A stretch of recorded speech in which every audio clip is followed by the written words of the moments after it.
Welcome to the Big Reed and Ace Pick 6 College Football Week 2. All right, let's go, Ace. All right, boys, college football week 2. A little rough start to the season last week, guys, but do not get worried.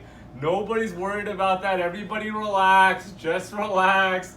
Rough first week, in a consolation, we both got our locks of the week Yeah, we right. got the lock of the week right. So we did that, and like I said, I was talking to Big Reed, Saturday night when we were watching some of the games, and it's like, look, we're only giving you guys 3 picks each, so we kind of got to figure it out, because I had a total of 9 picks, went 6-3 for the day in college, but obviously we're only incorporating 3, so we got to figure out how we're going to do that. I know we tried to do some parlay videos at some point, and that's kind of hard to keep up, so we got like 30 different parlay tickets and all sorts of crap going on. So we'll figure that out, but everybody just relax. Big Reed, Ace, we're here to save the day, guys. Don't worry, it's going to be a good week. We're making up for last week. All right, here we go, boys. Start you guys off. We got Western Michigan at Michigan State. Michigan State is a 16-point favorite here. Western Michigan 1-0, coming off a 48-13 win against Monmouth. That was a good win for them, and I really like their QB here. Senior QB Westnick, he's the real deal.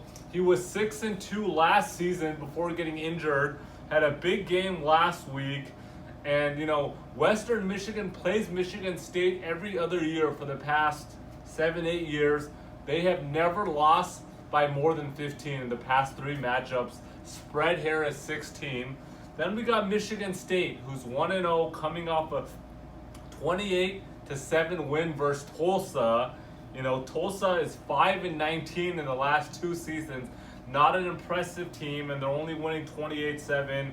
Michigan State's known they have a strong defense, but a really weak offense. No chance they're covering the 16 here. No chance. I'm starting you guys off with my lock of the week here. Another easy one, boys. Take Western Michigan plus 16. Game 2, we got San Diego State at UCLA.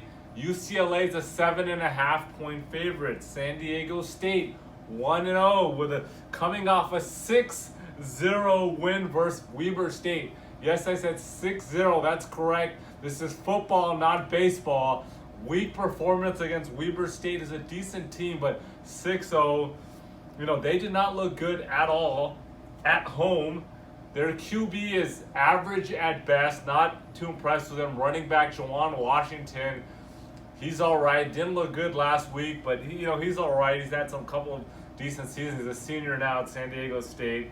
But I'm not impressed with San Diego State. Even if you guys remember last year, their offense is weak.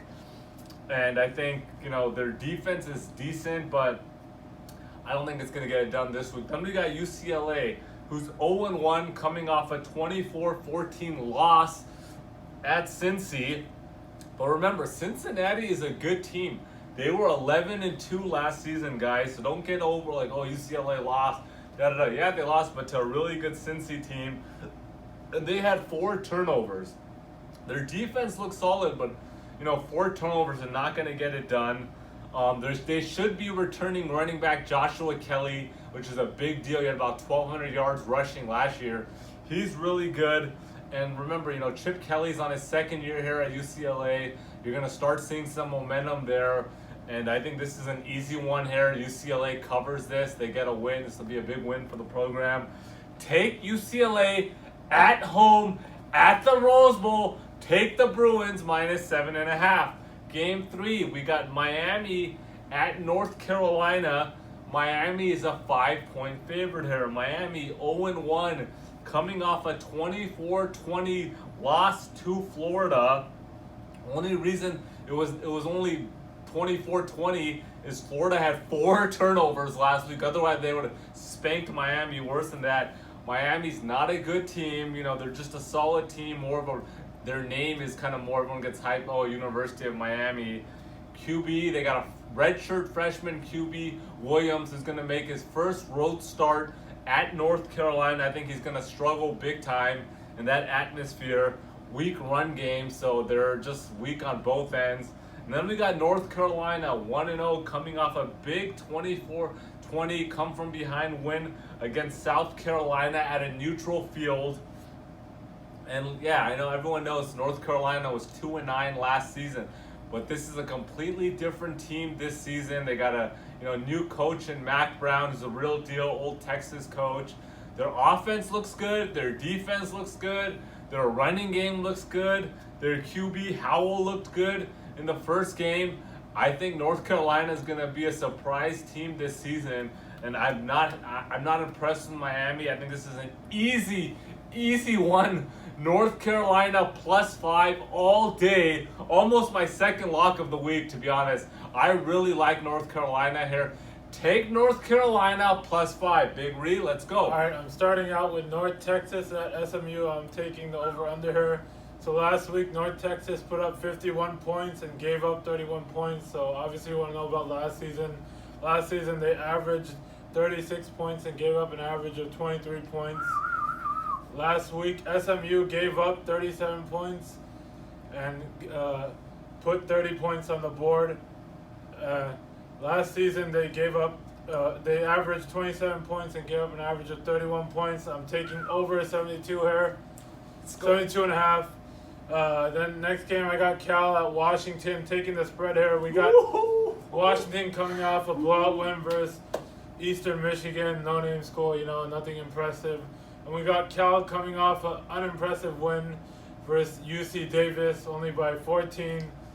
Washington has a really good defense. They play well at home. I'm taking Washington -14. That's my lock of the week. The last game I got is one everyone's going to be watching, but not for this reason. Texas A&M at Clemson. I'm going to take the over here. So Clemson put up 52 last week and only gave up 14. Clemson averaged 44 last season, but only gave up 14 points on average. Last week, Texas A&M put up 51 and only gave up 7.